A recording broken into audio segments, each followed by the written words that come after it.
అడుగు సార్. ఎలా అనిపిస్తుంది సార్ కూటమి పరిపాలన? కూటమి పరిపాలన ఏంటంటే జగన్ ప్రభుత్వంలో ఉన్నప్పుడు సాధారణంగా బిలో పావర్టీ పబ్లిక్కి కూడా మంచి జరిగింది. అంటే మెయిన్ చెప్పాలనుకుంటే ఒక రకంగా చెప్పాలంటే రాజకీయ సిద్ధాంతాలు అరవింద్ కేజ్రీవాల్ గారు స్కూల్స్ని దాన్ని ఎటువంటి డెవలప్ చేశారో మెయిన్ విద్యార్థులకైతే స్కూల్స్ పరంగా చాలా కూడా అది ఎడ్యుకేషన్ పరంగా చాలా డెవలప్ చేశారని చెప్పుకోవాలి. అది మాత్రం పర్ఫెక్ట్గా కనిపించింది. మరి రాను రాను దాని ఎఫెక్ట్ అనేది ఈ ప్రభుత్వం చేయగలుగుతుందా లేదా అనే దాని గురించి మనకి తెలియాల్సింది. అంటే నిన్న రీసెంట్గా కూడా డిప్యూటీ సీఎం గారిని, ఆంధ్రప్రదేశ్ డిప్యూటీ సీఎం గారిని కూడా కార్పొరేటర్కి ఎక్కువ ఎమ్మెల్యేకి తక్కువ అని వ్యాఖ్యలు చేశారు కదా సార్, ఎలా అనిపించారు సార్? అవి అన్నీ మామూలే కదా. అంటే కార్పొరేటర్ ముఖ్యమంత్రి అనేది కాదు. యాక్చువల్గా ఏంటంటే పాలిటిక్స్కి ఎందుకు వస్తామండి? పాలిటిక్స్ అనేది ఇట్స్ నాట్ ఎ సర్వీస్ అండి, రెస్పాన్సిబిలిటీ. సర్వీసే కాదు, రెస్పాన్సిబిలిటీ కదా. మరి ఆయన ఎంచుకున్న సిద్ధాంతాలు చాలా గొప్ప సిద్ధాంతాలు. జీరో బడ్జెట్ పాలిటిక్స్ అని చాలా గొప్ప గొప్ప మాటలు చెప్పారు. రబ్బర్ చెప్పులను అసెంబ్లీకి పంపిస్తాను, రబ్బర్ చెప్పు వేసుకున్న యువకులను అసెంబ్లీకి పంపిస్తాను, బాగా చదువుకున్న వాళ్ళని, మేధావుల్ని, విద్యావంతుల్ని తయారు చేసి నేను రాజకీయాలకు పరిచయం చేస్తాను, కొత్తగా నేను పరిచయం చేస్తానని చాలా చెప్పారు. కానీ బట్ ఎందుకు అవన్నీ చేయలేదు. ఎగ్జామ్స్ కూడా పెట్టారు క్యాండిడేట్లని, ఇన్ఛార్జ్. అవునండి, అంటే అనలిసిస్ట్ గా పెట్టారు. కొంతమంది ఏంటంటే విశ్లేషకుల్ని, రాజకీయ విశ్లేషకుల్ని పెట్టారు, మేధావుల్ని పెట్టారు, కవుల్ని, కళాకారుల్ని పెట్టారు. చాలా మంది ఆ రకంగా తీసుకుంటా నేను పరీక్షలు పెట్టి వాళ్ళు నిజంగా ఉత్తీర్ణులు అయితే నేను రాజకీయాల్లో తీసుకొస్తానని చాలా మంది చెప్పారు. ప్రశ్నించడం కోసం పుట్టిన పార్టీ, ప్రశ్నించడం కోసమే ప్రవేశపెడుతున్నాం ఈ పార్టీని అని కూడా చెప్పారు. ఇప్పుడు మాత్రం ప్రశ్నించకుండా అధికారంలో ఉండి అనుభవిస్తున్నారు పదవులు, అన్న తమ్ముళ్ళు అనే ఫీలింగ్ వస్తూ ఉంది. ఎలా అనిపిస్తుంది? అంటే ప్రశ్నించడం అంటే ఏంటండి? యాక్చువల్గా ప్రశ్నించడం అంటే ప్రశ్న చేసే అర్హత కూడా ఉండాలి కదా. ఇప్పుడు నిజంగా ఎవరైనా ప్రశ్నిస్తే నీ సిద్ధాంతమే చంపేశావు కదా, నీ సిద్ధాంతమే లేకుండా చేసావు కదా.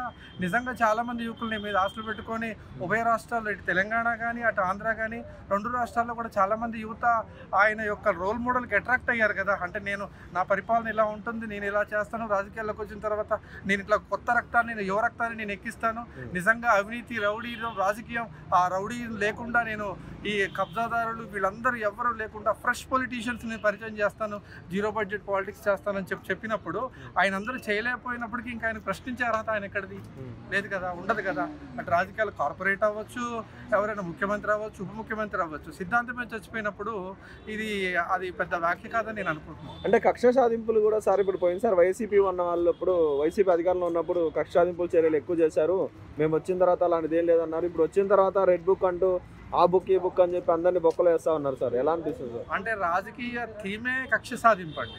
అంటే పవన్ కళ్యాణ్ వాళ్ళ అధికారంలో ఉన్నప్పుడు వీళ్ళు కక్ష సాధిస్తారు, వీళ్ళ అధికారంలో ఉన్నప్పుడు వాళ్ళు కక్ష సాధిస్తారు. అంటే వాళ్ళు డిఫరెంట్ గా చేస్తాను, చిన్నపిల్లలు అడిగినా చెప్తారు అంటే డిఫరెంట్ గా చేస్తాను పాలిటిక్స్ అని చెప్పారు. మళ్ళీ అదే విధంగా వాళ్ళు చేసినట్టే మరి ఈయన చేస్తున్నట్టు డిఫరెంట్ గా చేస్తారు. పవన్ కళ్యాణ్ గారు అన్నారు, పవన్ కళ్యాణ్ గారు డిఫరెంట్ గా చేస్తారనడానికి అసలు ఆయన డిఫరెంట్ గా చేయడానికి ఎక్కడ ఆయనకి అవకాశం ఉంది? ఆయన నమ్మే ఉంది కదా, నమ్మే ఇది ఉందా? కనీసం ఆయన చెప్పిన సిద్ధాంతమే చచ్చిపోయినప్పుడు నమ్మే ఇది లేదు కదా. 30,000 అమ్మాయిలు అన్నాడు, 30,000 మంది అమ్మాయిలు తీసుకెళ్లారు, మిస్ అయ్యారు, అది గెలిచిన వెంటనే వాళ్ళందరినీ రిటర్న్ తీసుకొస్తా ఉన్నారు. సుగాలి ప్రీతి ఇష్యూ కానీ, అక్రమ రేషన్ బియ్యం కానివ్వండి తీసుకుని వ్యాఖ్యలు చేశారు, కేవలం చేశారు కానీ చేస్తారని ఎక్కడ ఇది లేదు కదా. అంతే. Okay sir, thank you sir. అంటే ఇప్పుడు వాళ్ళ అన్నయ్యకి ఎమ్మెల్సీ పదవి ఇవ్వడాన్ని ఎలా చూస్తారు? సొంత ఫ్యామిలీ పవన్ కళ్యాణ్ వాళ్ళ అన్నయ్య నాగబాబు గారు అన్నారు, ఇచ్చిన ఒక్క సీటు ఎమ్మెల్సీ కూడా వాళ్ళ అన్నయ్యకి ఇవ్వడం ఎట్లా చూస్తారు? చాలా మంది జనసేన కష్టపడ్డారు కదా, వాళ్ళకి ఇవ్వడం వాళ్ళ అన్నయ్యకి ఇవ్వడం ఎట్లా చూస్తారు? అంటే యాక్చువల్గా ఏంటంటే జనసేన కార్యకర్తలు అనేవాళ్ళు యాక్చువల్గా పవన్ కళ్యాణ్ రాజకీయాల్లోకి వచ్చినప్పుడు పరిస్థితి నిజంగా కార్యకర్తలు అనేటవాళ్ళు కొత్త వాళ్ళు అంటే ఏదైనా మీటింగ్కి వెళ్ళాలంటే వాళ్ళు యువత ఎట్లాంటి యువత ఉండేదంటే ఏమైనా బిర్యానీ ఇస్తారా, బీర్ ఇస్తారా, డబ్బులు ఇస్తారా అన్నారు. కానీ చాలా కూడా పవన్ కళ్యాణ్ గారికి ఏంటంటే అంటే వాళ్ళు స్వచ్ఛందంగా వాళ్ళ డబ్బులు పెట్టుకొని తలా కింద షేర్ వేసుకొని మన మీటింగ్కి వెళ్దాము అన్న ఉద్దేశంతో వెళ్ళేవాళ్ళు. నిజంగా ఇలాంటి కార్యకర్తలను ఆయన ఉపయోగించుకోలేకపోయారు. చాలా మంచి కార్యకర్తలు ఉన్నారు, మేధావులు ఉన్నారు, కవులు ఉన్నారు, కళాకారులు ఉన్నారు. అంటే నిజంగా ఎవరైతే జీరో బడ్జెట్ పాలిటిక్స్ ఎవరైతే అనుకున్నారో, నిజమైన యువత కావాలనుకున్నారో వాళ్ళందరూ ఇప్పుడు జనసేనలో లేరు. వాళ్ళు పక్క చంద్రబాబు గారు ప్రతి నెల పవన్ కళ్యాణ్ గారికి నెలకో 2 నెలకో 50 కోట్లు ఇస్తున్నారు. ఆ పని మీద ఆయన చెప్పిన పని చేస్తున్నారు అంటారు, దాన్ని యాక్సెప్ట్ చేస్తారా? అంటే ఈ ప్యాకేజీలు అనేవి, డబ్బులు అనేవి నిజంగా నేను చెప్పాలంటే యాక్చువల్గా ప్యాకేజ్ అనేది అదన్నీ ఏంటంటే అది నిజం ఉండొచ్చు, నిజం లేకపోవచ్చు.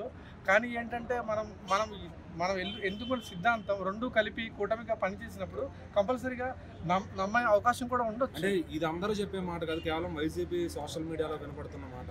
సో ఇట్లా జరుగుతుంది ప్యాకేజ్ అని చెప్పి. సో మరి మాక్సిమం సొసైటీ ఎవరు ఇట్లా చెప్పట్లేదు, మరి వాళ్ళు ఎందుకు ఇట్లా అంటే కావాలని వాళ్ళు బలోపేతం చేస్తున్నారు జనాల్ని సోషల్ మీడియా ద్వారా? చేసి ఉండొచ్చు, జరిగి ఉండొచ్చు, అది కూడా నిజమై ఉండొచ్చు కదా ప్రజలకు.